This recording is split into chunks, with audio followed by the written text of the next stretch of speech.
So I am very pleased that Ethiopia as a concept, that Ethiopians themselves have contributed in their own humble way to the struggle for freedom, to the struggle for the ties, spiritual and cultural solidarity between Ethiopia and the United States. What fascinated me when I came to Harvard University as a student was I was looking for a book on Ethiopia. I wanted to know where my country is, where I come from. People were asking me, where are you from? And I go into the Harvard Library and I look through the catalog. It says, Ethiopian Music Church, Ethiopian Music Catalog, Ethiopian this. And then I pick these books. It's about America. And I said, wait a minute. I said, I was looking for books on Ethiopia, and here I find books about African American. Then one day I get a call from people from Roxbury. They say, we hear there is an Ethiopian at Harvard. We want to talk to him. This is in 1960. And I said, who are you? They said, we're African Americans, and we heard here is an Ethiopian. We want to see you. So they come to me. And when I see them, they say, we are so happy to see an Ethiopian. Ethiopia means a lot to us, all the way through the 60s, even through the civil rights. And the culmination of this for me was in 1971 when I went to Jamaica. I checked into a hotel. I said, I want to meet the Rasta people. I heard they love my country. They said, no, they will kill you. So I said, they wouldn't kill me. So the hotel said, we're not responsible, we're not going to a taxi for you. So I stood on the street, many taxis passed me. Finally, one picked me up. He said, do you want to meet Mortimer Plano? I said, yes, please take me to Mortimer Plano. Then when I got to Mortimer Plano, the whole group started singing. They said, Emperor Haile Selassie sent us an angel to bring us back to the land of Ethiopia. Well, anyway, I can say many more about this because I have in my own studies discovered the place Ethiopia had in the spiritual invigoration of the African American community. The late professor of Stanford University, St. Clair Drake, wrote a book called The Redemption. Ethiopia, the redemption of Africa. Ethiopia meant actually spiritual redemption for the black people in this country.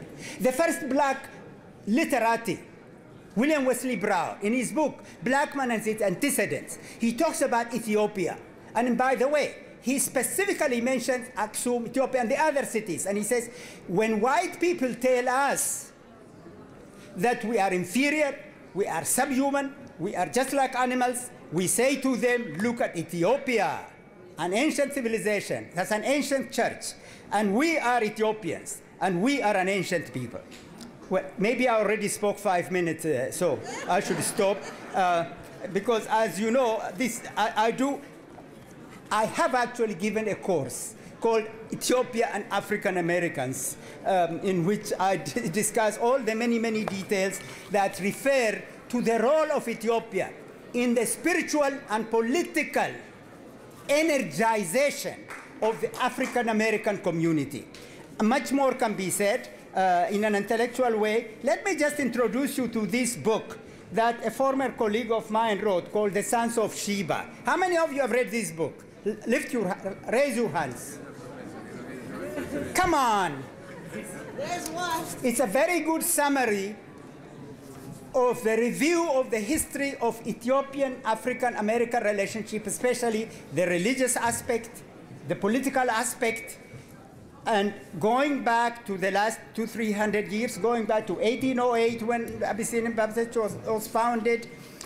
And I think it's very important that all of you read this book. There is another book written by a professor at Howard University, Joe Harris, called Ethiopia and the African-American-Italian War, because I cannot give you, I give courses on this subject, but in conclusion, let me just read for you a passage from Langston Hughes, because as you all know, during the Italo-Ethiopian War, there was a tremendous movement. In fact, somebody had said, the roots of civil rights movement goes back to the struggle of black Americans against Italy. But anyway, this is the words of Langston Hughes, 1935. Lift your night dark face, Abyssinia. son of Sheba's race. Your palm trees tall, and your mountains high, and shade and shelter, to men who die for freedom's sake. But in the wake of your sacrifice, may all Africa be free. Arise with blazing eyes, night dark face, in answer to the call of Sheba's race. Ethiopia is free. She says to us, be like me. All of Africa, arise and be free. All you black peoples, be free, be free. And that is what the Abyssinian Baptist Church has done. It has led this call for be free, and Ethiopia has led the light, and Ethiopia shall raise her arms unto the Lord. Thank you, Dr. Ephraim Isaac.